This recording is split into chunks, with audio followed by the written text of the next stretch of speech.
Hacer una obra de arte es inspirar por el tema de lo que uno quiere dejar plasmado. Para mí, la Madre Tierra es igual como una madre. Nos da de todo: producción, vegetación, el nacimiento de agua. Todo eso nos da vida, porque sin agua no podemos vivir.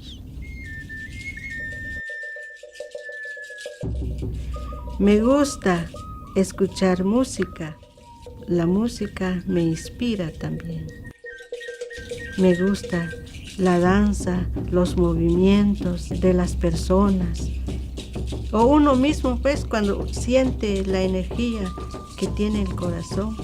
O escuchar una música de nuestros antepasados, el tun, la chirimía. A mí me gusta siempre inspirarme por la vida de la mujer.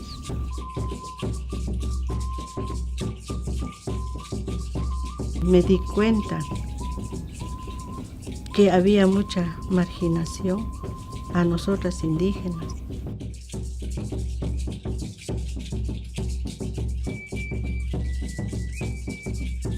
Yo no quiero que alguien me dice que mi traje no sirve.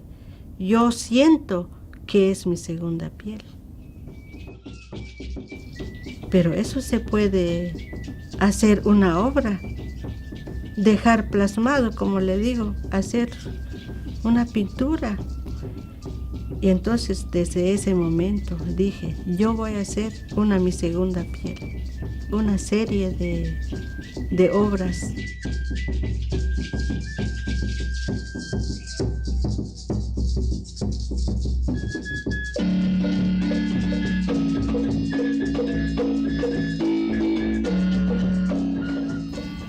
Y por esa pintura se quedó en la colección de las misoñas y me dieron un viaje. Y allí es cuando experimenté mi sueño de venir volando en el avión. Eso fue uno de mis sueños cuando yo era pequeña. Siempre soñaba volando. Yo estoy feliz porque siento el aire me levanta y me lleva más allá.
If you can hear this, you're alone. The only thing left of me is the sound of my voice. I was built to predict people.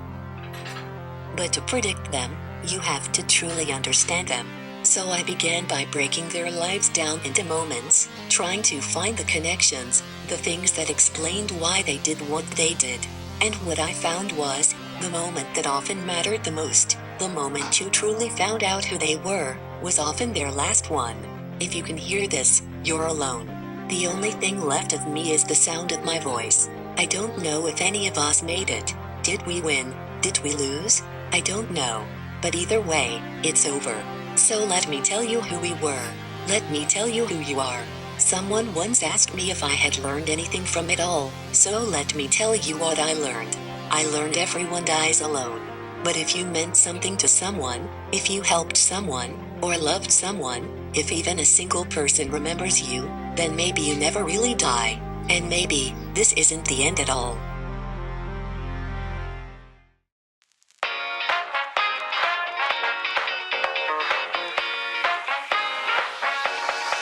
Let's go!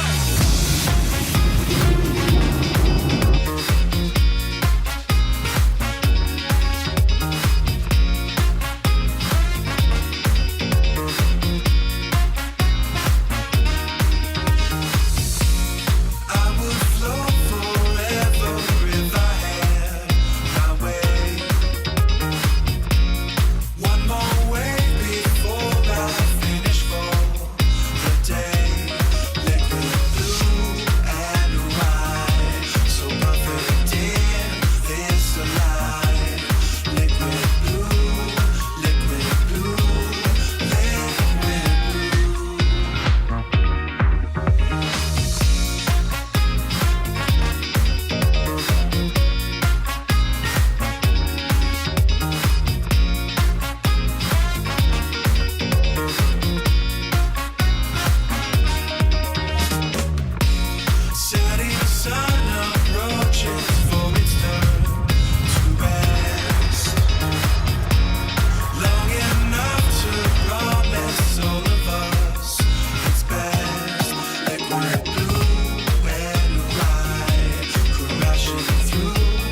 Funimation Entertainment. You should be watching. Air.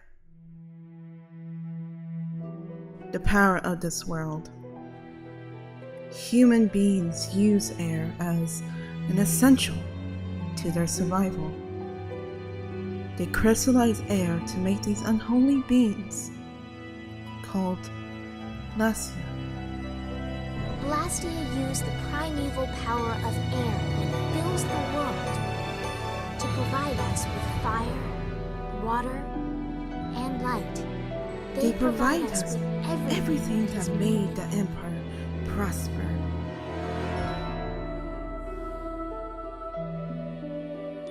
Humans are always curious of what they can do with Blastia. However, when in the wrong hands, it can be destructive.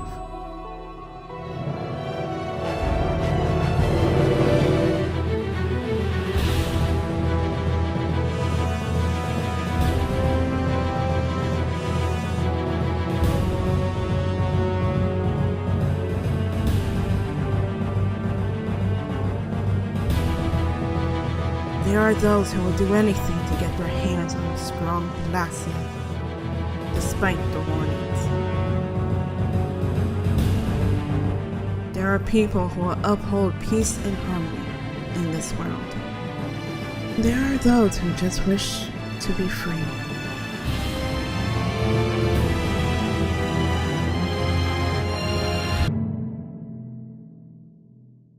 Who will succeed? Who will win?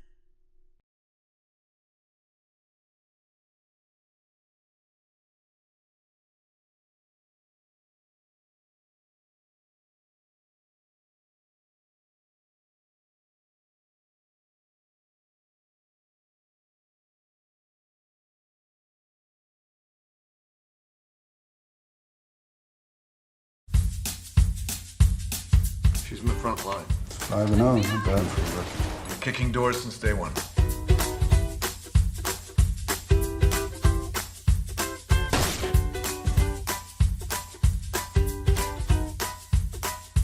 Yeah, it's been a while since someone's seen me in a bra.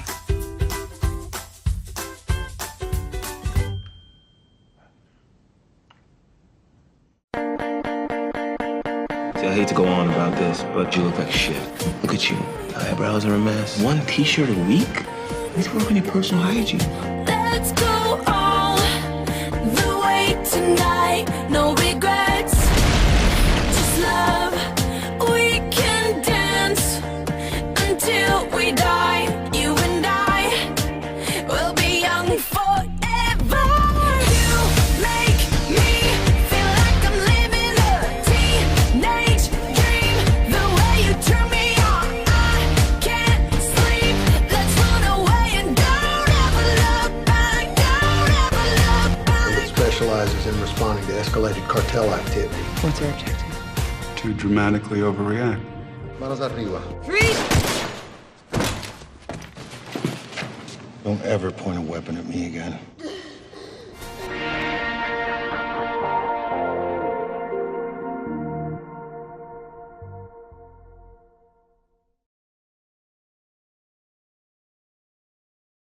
Despite being properly credentialed as one of the oldest and continuously lesbian-owned and operated and patronized watering holes this side of the Sierras, Wild Side West doesn't really identify as lesbian. However, lesbians have always carried the torch through each stage of its storied history. I came from Texas, so I was looking for every lesbian bar I could find. Wild Side West was conceived in Oakland on Grove Street in 1962. Her founders, Pat Ramsayer and Nancy White, named her for the Barbara Stanwyck movie about a lesbian madam, Walk on the Wild Side. But how do you think the boy is going to feel when he finds out what you are, what you've been? He'll forgive me. Now, I want to know what's going on between you and that boy. You in love with that Texas dirt farmer? I've been coming to the Wild Side West, not this location, but the original location, or second location. I walked in 1970, and I was 20. And I know, and that's 46 years ago that I've been coming here. Bear in mind that in 1962, it was illegal in California for a woman to be a bartender, so Nancy serving up beers to East Bay baby dykes was already a revolutionary act in itself. I came to the Wild Side the night I moved to San Francisco in 1985, 2 weeks before my 30th birthday, and never left. From Oakland, Wild Side West moved 2 more times, once to San Francisco's Wild North Beach, and finally to its current Bernal Heights location. I mean, the way I remember it, there was no gay, straight division in the bar so much as there was a, like, asshole, not asshole division. And it was fine to be weird. It was probably more appreciated if you were weird. If Wild Side West's ghosts could talk, they would tell tales of everything from Janis Joplin in the flesh, playing pool, and sharing a bit of her music, to off-duty dancing girls from Big Al's hanging out after a long night of entertaining men. All the dancing girls that were just beautiful, they were really hot, and come to find out, you know, it was like a real shock to me that these girls were into girls.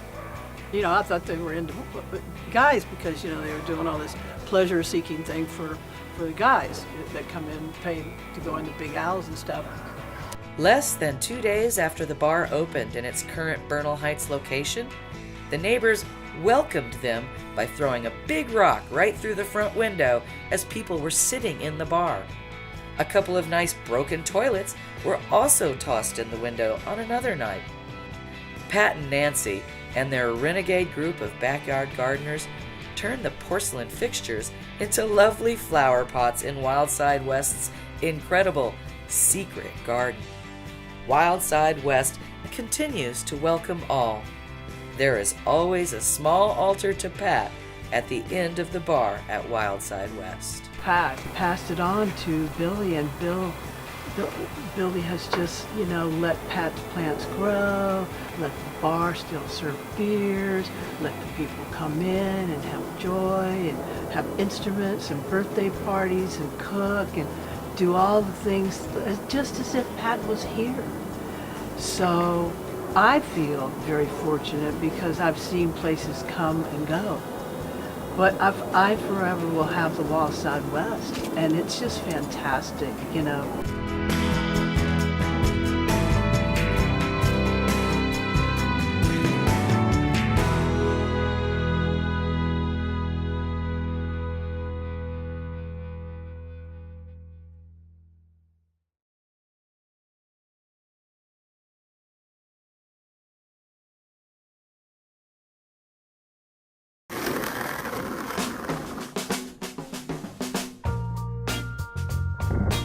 The mission of SF Skate Club is to create a safe environment for kids to come and that are creative and enjoy skateboarding and are willing to try something new and give them the support that they need. My name is Sean Conley and I'm co-founder of the San Francisco Skate Club. I moved to San Francisco in 1995, and around 95 it was really easy to uproot and plant yourself in San Francisco and California in general. There was a time when a lot of, all the people that were dedicated to skateboarding, pretty much came to San Francisco, and it was the city was full of the best skateboarders from every small town.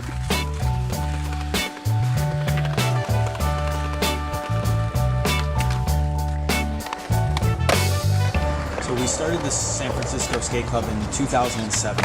I started doing lessons with my wife now.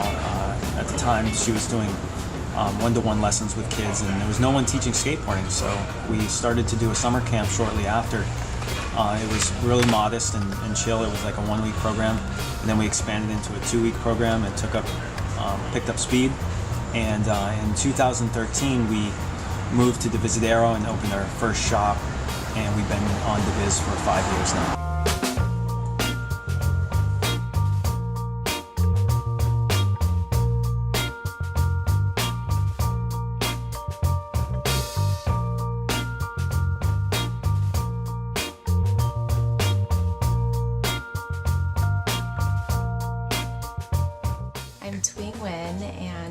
started San Francisco Skate Club with my partner Sean Connolly in 2007. Skateboarding is a really important outlet for young people to be creative, to express themselves, to form connections with their peers, and also have a healthy physical activity. I like skate club because it's just like you can be really creative and they just want you to do good. And so they help you do like a lot more projects that you want to do, and they don't like really say no to anything, which is cool. And so yeah. One thing that I hear often from our youth who are older is they really appreciate that they can come to skate club and just be completely who they are. A lot of our youth have struggled in other more institutional settings, but we hear from our youth that they can come to skate club and really learn and be themselves and form friendships without judgment, without having to feel that they have to meet a set of standards that are not right for them.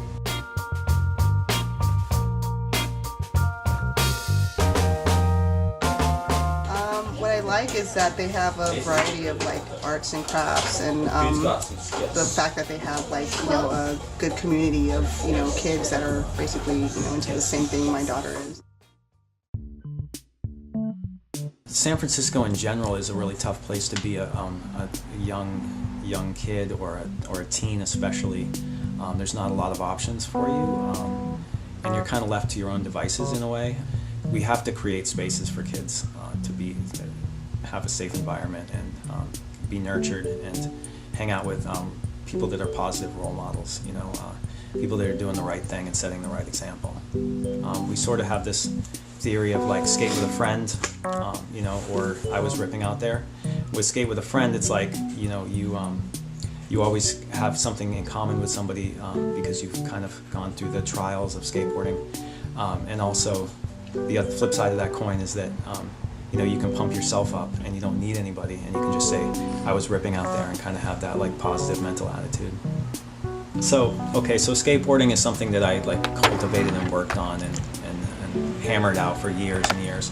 And it's really, and it kind of crosses over into other things in your life. It's like you figure out how something's supposed to look, and you do the work to figure out how to get to that point. And so that lesson is really transferable into many things. So like you name it, like it all comes down to just like doing the steps and figuring out how to do it. And skateboarding is a great analogy for all those things. It's like you fall down, you get back up, So these are really great lessons for kids to learn. And when they take the opportunity to like step out and try something that it takes them out of their comfort zone, they're able to use that in different aspects of their life. We attract a lot of young people who are really dedicated to being who they are and figuring out how they want to show up in this world. We have a lot of young people who come from a lot of different backgrounds, a lot of different cultures, socioeconomic backgrounds, and they connect with each other through their shared love for skateboarding, while also respecting their individual differences. Basically, I feel like if you get to a certain point as a skateboarder, you get to a certain age, if you're not giving back, and this goes for everybody, if you're not giving back by a certain point, you're kind of missing the point. I feel like if you need to dedicate yourself to sharing the information that you have with other people, and sharing your passion with other people, to make them better people as well as yourself. And I feel like it kind of evens out, and that's what keeps me doing what I do.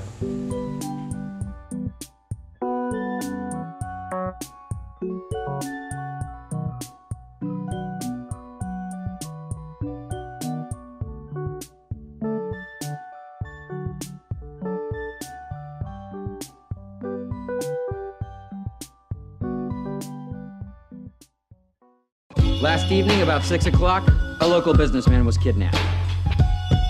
They were halfway down the Peak Road when their car was overtaken by a gang of thugs and broadsided.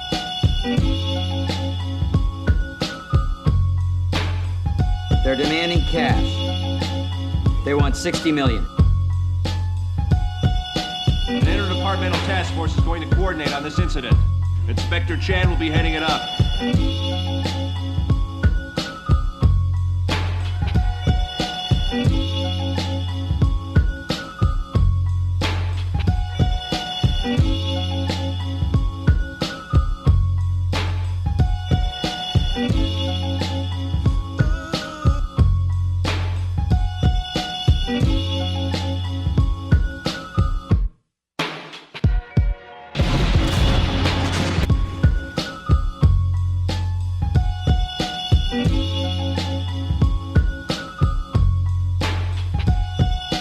Cash rules everything around me. Cream, get the money. Dollar bill,